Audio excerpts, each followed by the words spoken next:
You're listening to an episode recorded during the time Innovation Fuel was part of University Canada West. We are proud and grateful for the work we've done together, and we want to thank the university for being in our podcast.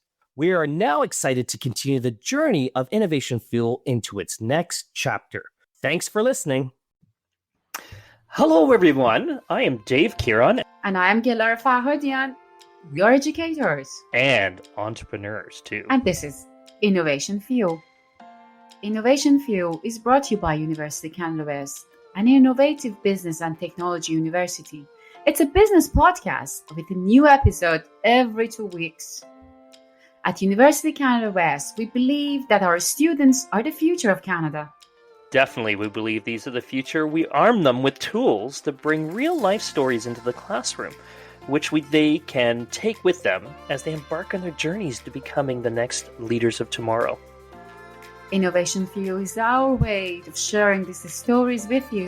So, Galari and I will bring you real stories with BC local business owners as guests.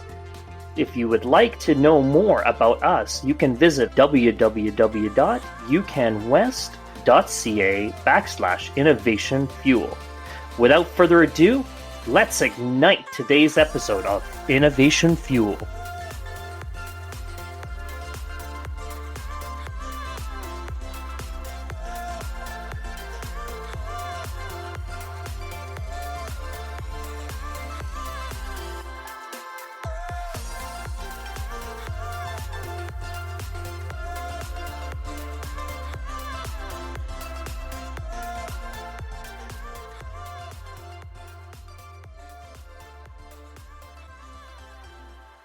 Today we have a very exciting episode for you.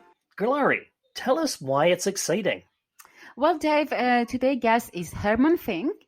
He is a UCW alumni, but nice. And I think you know him because you were mentee under our consultations project program, which we're going to tell our listeners all about later this episode.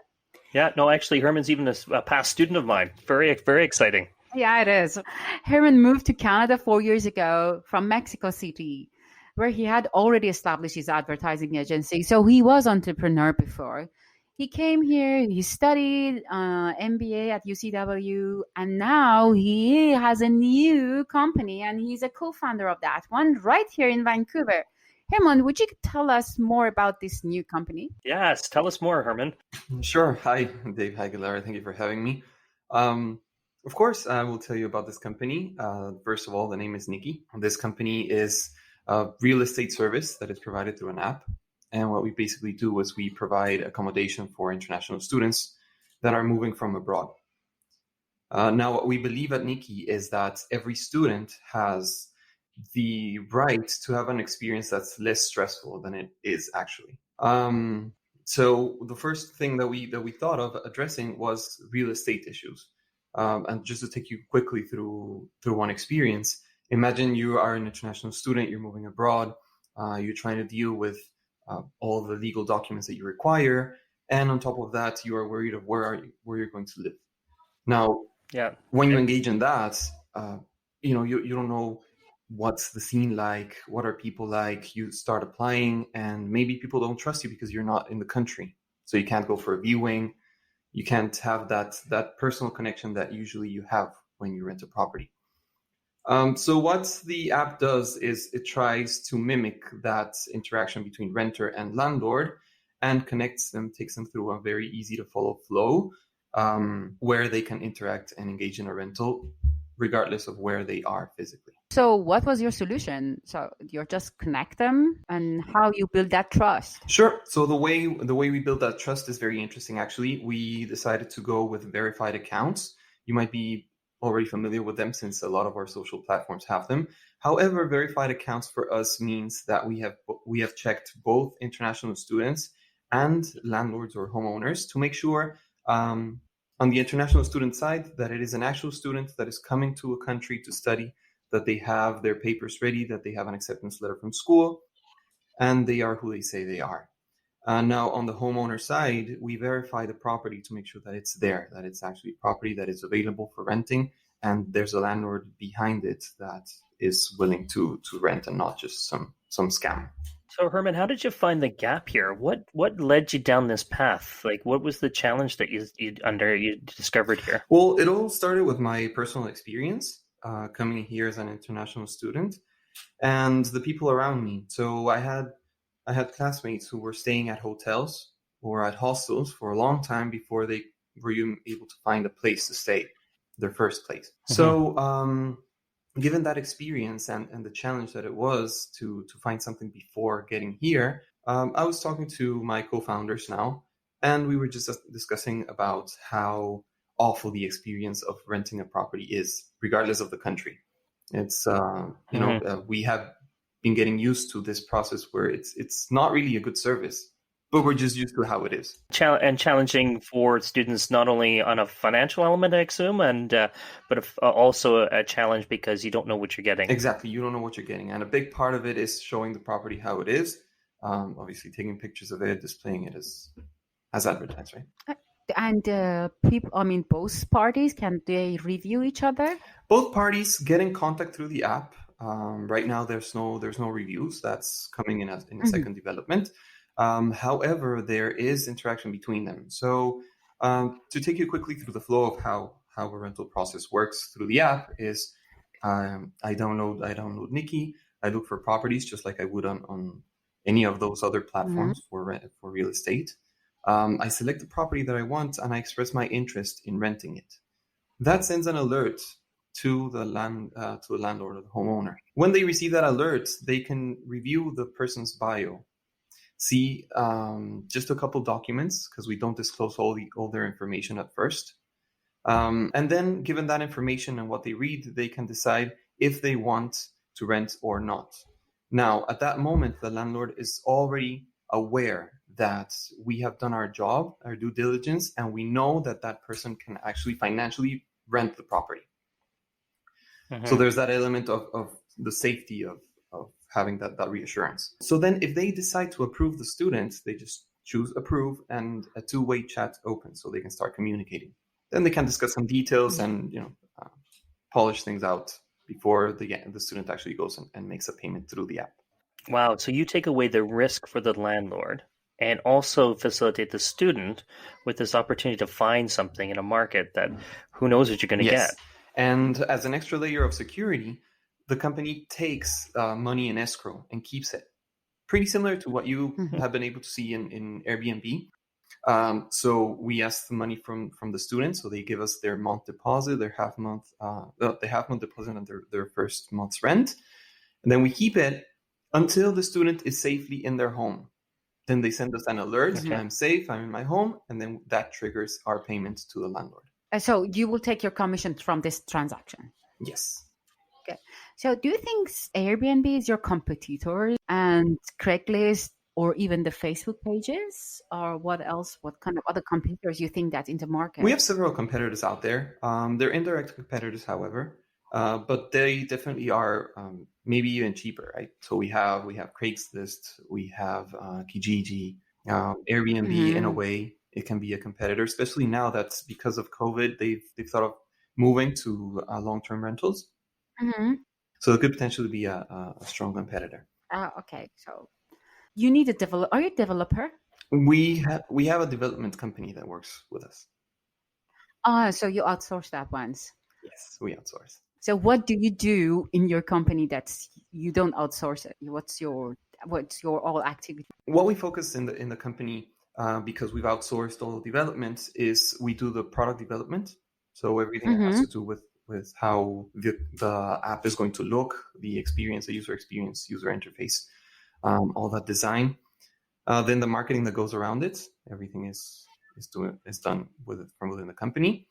And finally, on the sales front, we have all the partnerships that we establish, which is something that brings a lot of business to us.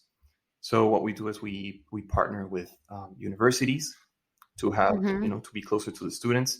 We partner with real estate companies to have the property side have verified listings. So how has the response been with real estate companies and universities with this idea and this concept? Well, to be honest, they all like the idea.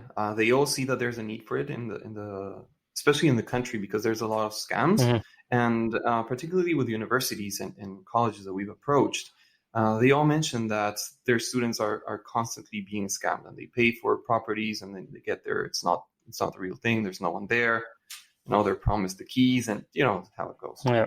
But it is a real problem that they're seeing out there. Now, on the landlord or homeowner side, what they see as a benefit is the fact that we are engaging with the international student community. So it's a platform for their properties to be, known out there. Okay.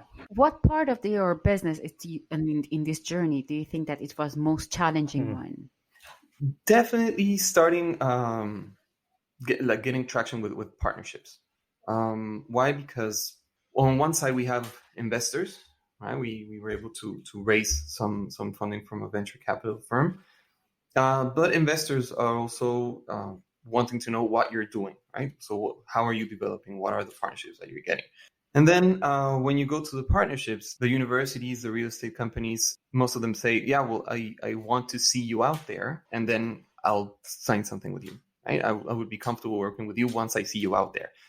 But to see me out there, I need you to sign this. So it's like a little bit of a vicious cycle, if you want to mention it like that.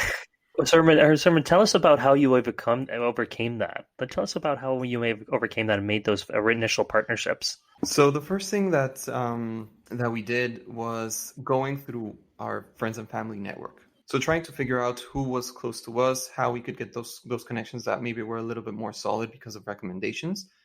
And that way we were able to close a couple of deals that gave us a little bit of more confidence from other partners. And that's how we decided to start. Mm-hmm. Mm-hmm.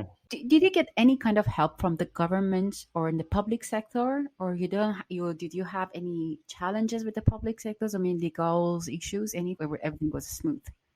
There is funding that we were seeking from the government. However, we opted out to go with private investors, just because of the steps that are required, especially in Canada, right? There's certain rules when you incorporate a company, and if you have, for example, a Canadian person in your board of directors, you have access to different kinds of funding that if you don't.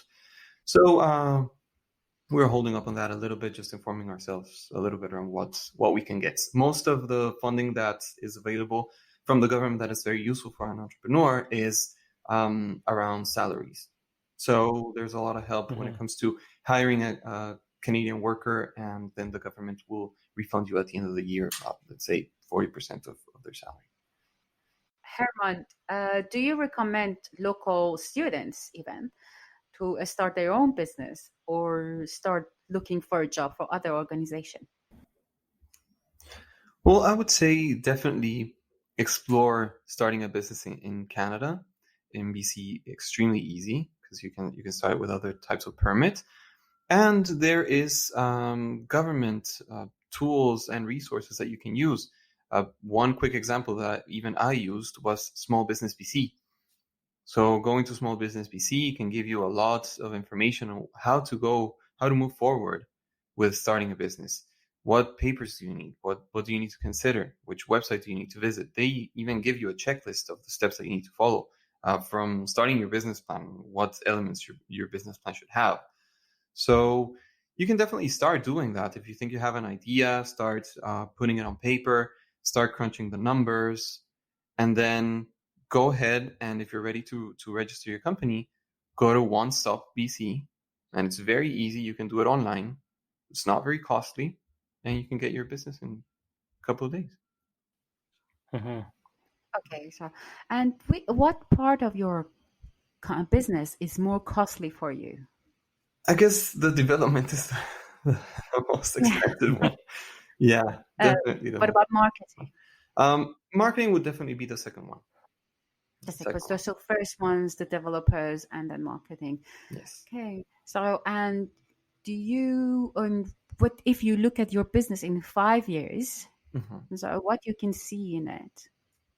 So what we want to see in 5 years is we want to see Niki not only in Canada, but in other countries. Obviously, the aim is to go to the first market, the top international student destination, which is the US. And it's an easy go-to from Canada, from what we've been seeing and hearing in programs that we've participated in. But yeah, basically, we would like to see the company in more than one country, just giving this service. And what kind of help do you think it's if you receive to go multinational or to other countries? What kind of help you think you needed? Well, we need definitely the support of local partners.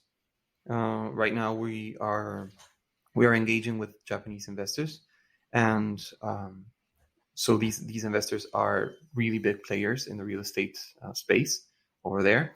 So those are the kind of contacts that we need to get started. Because, like I said, verifying properties is a big part of it. So just knowing the people that can give us that can give us verified listings, maybe just to begin with, right? So that people can start having confidence in what we have. It's a little bit like reviews work. So once you see that a product has been reviewed 200 times, you feel a little bit more confident. So for us, having those verified properties from these real estate companies or real estate investors gives us, let's say, 100 properties that are already in the app. And then when a person logs in, they see, oh, there's already 100 properties here. I might as well put mine up. So how did you get your international investors?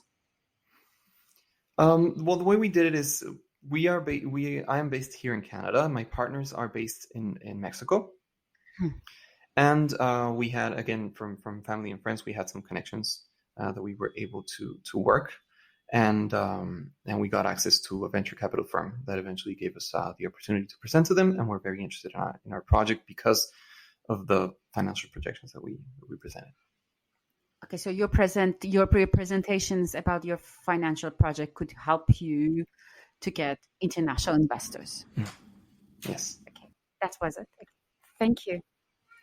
So, it's great. This seems like a very interesting business model, and it sounds like it could be a very successful business model. You said you're heading in that direction, but then all of a sudden COVID-19 hits, and all of a sudden, what happened, Hermann? Tell us what happened to your organization. What's happening with your organization as we go through these times? Well, COVID was definitely something unexpected for all of us, for every single business out there. However, fortunately, we had some conversations about it. I had already questioned my partners, like, what happens if we go into a crisis? That's why it's important for entrepreneurs to follow up news. There had been rumors of a crisis that could potentially happen in this year or the next one, just because of how well the markets were doing in the US particularly. And so we had this discussion, and funny enough, if you want to know a brief story, Airbnb came out during the last financial crisis in 2008. So it seems to be all about timing in that regard. And fortunately for us, we are also in the real estate market. So that's one of the pillars of every economy, and we are able to work through it. Of course, we had to look for other avenues, how to work around this COVID situation.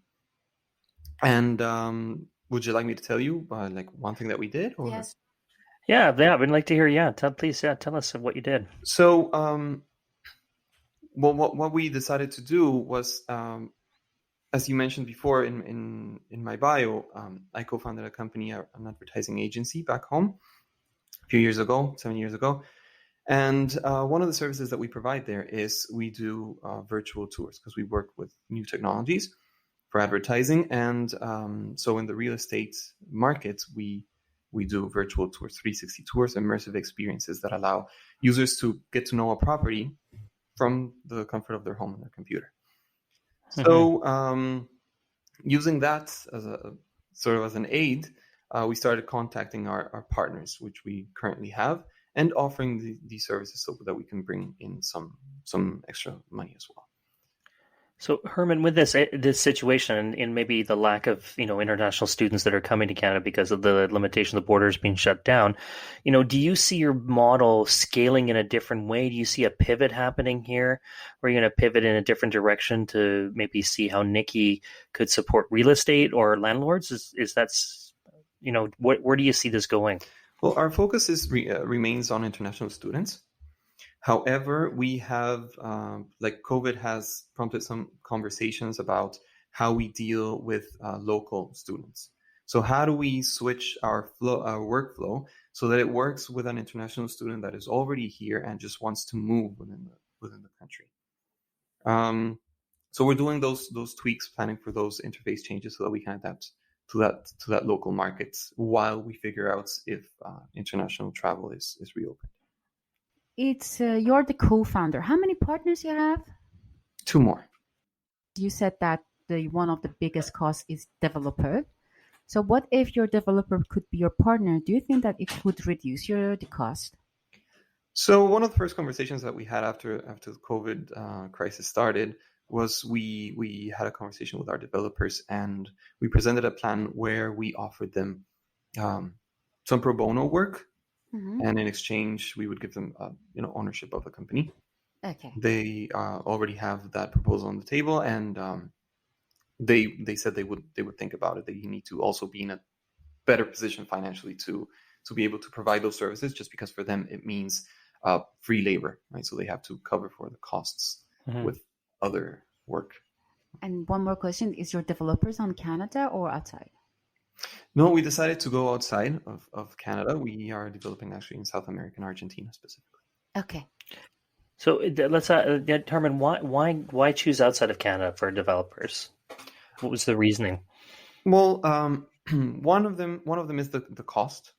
It is cheaper, unfortunately, to develop outside of Canada, but also there is language, right? So my co-founders, like I'm very fortunate to be here in Canada and to speak English. My co-founders also do, but it's not their first language. So sometimes with these details and coming into development and the communication that you need with a developer in terms of user experience and interface, it requires for you to speak your first language. So we decided to go with a country that would speak the same one. Absolutely. Awesome. And so can you tell us a little bit more about your co-founders? We see in today's world that more and more businesses are tending to leverage co-founders instead of doing it by themselves. Tell us about that journey. Yeah, so having co-founders is actually really nice. The first company that I co-founded, there's 5 of us. So there's even more partners, and there's a lot of benefits that come with it. So when you're alone, you have to basically have or get expertise from different domains. That may not be your strengths. Now, having co-founders eases off that pressure, because most of the times people that we partner with are not only people that we get along with and we have the same vision, but also that are, the skills complement each other.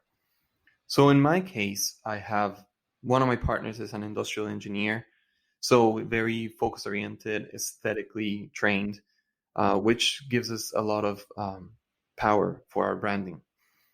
And then I have also a marketer, someone who has worked in advertising for several years, who has worked for top firms in advertising around the world. So also his expertise and his experience working gives me a little extra.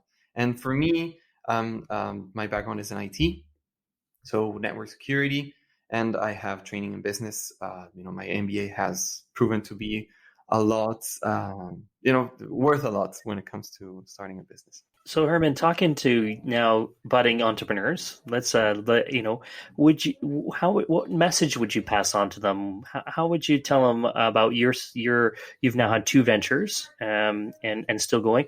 Can you pass on any wisdom to students that might be choose this direction?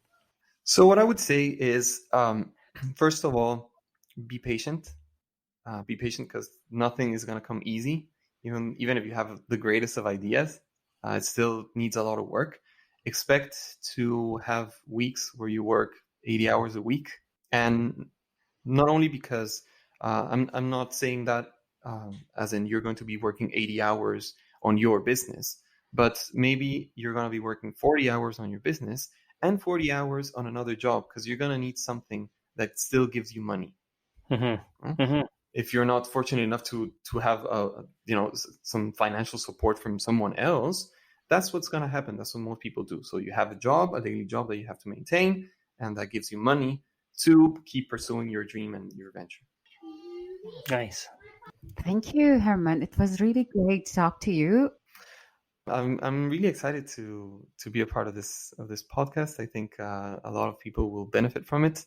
I hope businesses see the value of having these insights, and also students get the information that they require to start their own ventures, which is very exciting. Do you recommend to the international students to start their own business in Canada?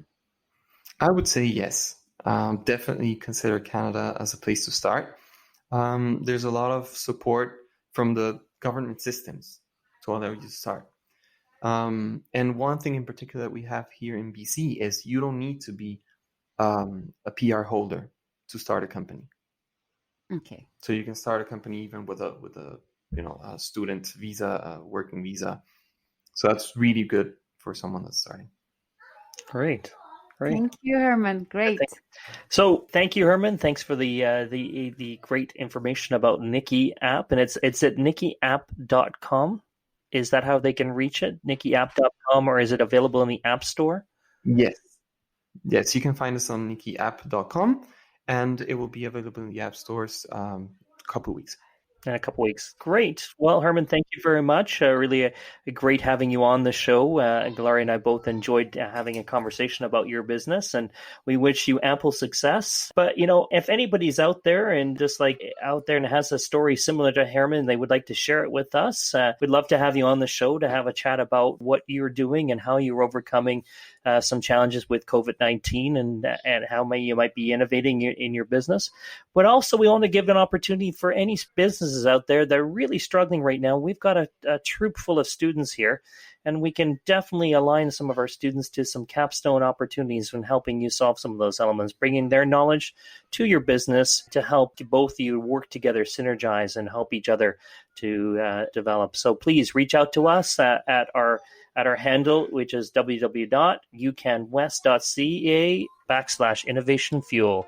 Thank you for joining our show today. And please visit Niki app, nikiapp.com,